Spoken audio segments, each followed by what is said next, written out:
President John Dramani Mahama has officially declared his assets and submitted the required documents to the Auditor-General at a brief ceremony at Jubilee House on Tuesday, February 18, 2025.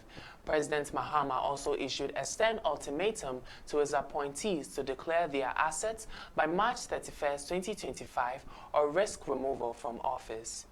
In times past, I would privately have presented these forms to the Auditor-General in fulfillment of my statutory obligation.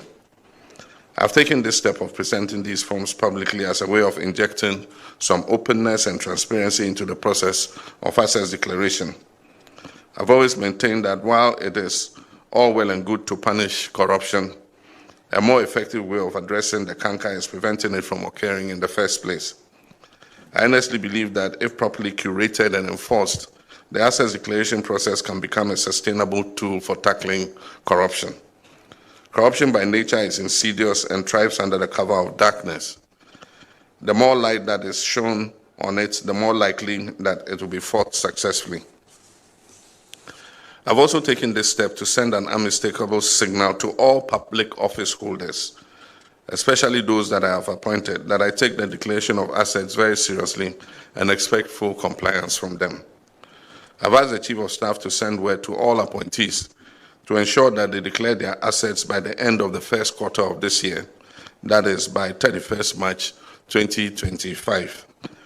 I wish to stress that any appointee failing to meet this deadline would face severe sanctions, not excluding removal from office. Asset declaration in Ghana is not new. The practice dates back to the 1969 Constitution, but it was the 1998 Public Office Holders Act, also known as the Declaration of Assets and Disqualification Act, Act 550, that really puts the teeth into the law. Despite this, compliance has been lackluster, with many officials treating it as a mere formality. President Mahama's recent move to publicly declare his own assets is a clear departure from past practices and signals a potential shift towards greater transparency.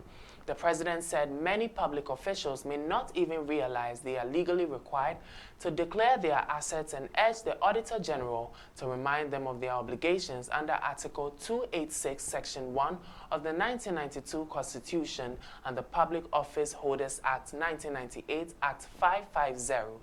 These laws mandate asset declarations upon assuming office every 4 years and at the end of public officials' tenure.